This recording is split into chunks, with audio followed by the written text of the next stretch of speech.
میں نے یہ کوشچن کرنا ہے کہ آخری صورت کون سی نازل ہوئی تھی؟ آخری صورت کون سی نازل ہوئی تھی؟ مختلف وقتوں میں مختلف صورتیں اترتی رہتی تھیں، اور ترتیب عام وسلم ان کی دیا کرتے آیتوں کو مختلف آیتیں مختلف وقتوں میں اترتی تھیں، ایک وقت میں نہیں ساری صورت نازل ہو جاتی تھی. پھر عام وسلم نے اس کو ترتیب دی ہے. بعض لوگ یہ بھی کہتے ہیں کہ بعض صورتوں کا ایک حصہ مکہ میں نازل ہوا تو دوسرا مدینے میں. مختلف اس کی رائے ہیں مختلف لوگوں کی، لیکن بہرحال کچھ مکے میں صورتیں نازل ہوئیں، کچھ مدینے میں مختلف وقتوں میں، اور ان کی ترتیب جو ہے وہ مختلف ہے. پھر جب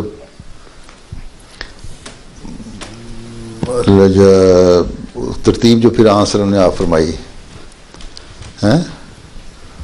اور جب یہ بھی ایک صورت کا ایک آیت کا حصہ نا، تمہارا دین مکمل ہو گیا اور نعمت جو تھی وہ پوری ہو گئی. اب اس پہ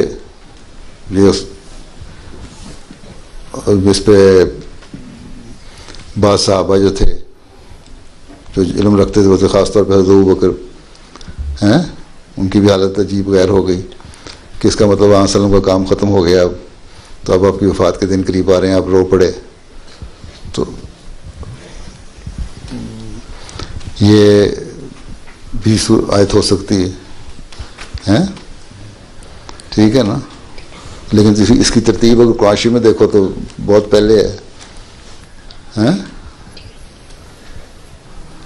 ٹھیک ہے. لیکن یہ ضروری نہیں ہے کہ پہلی جو صورتیں قرآن میں درج ہیں وہ ترتیب کے ساتھ درج ہیں، اس طرح نہیں ہے، ٹھیک ہے. سمجھ آئی؟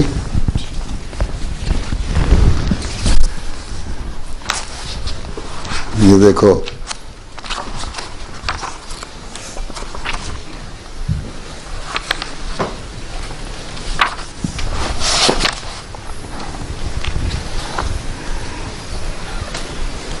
اب سورۃ کافرون جو ہے اس کا نمبر 109 ہے، اور وہ مکہ میں نازل ہوئی تھی. اور اسی طرح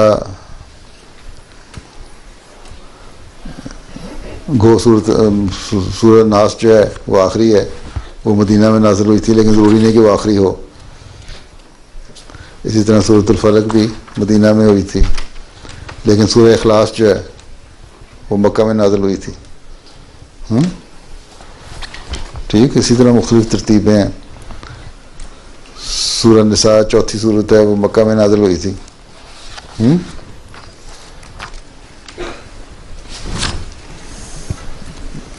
پھر تیسری صورت ہے آل عمران، وہ مدینہ میں نازل ہوئی تھی.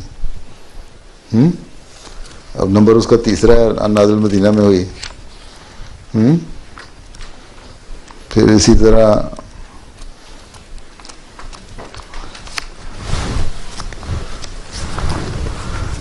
سورہ بقرہ جو ہے دوسری صورت ہے، مدینہ میں نازل ہوئی تھی.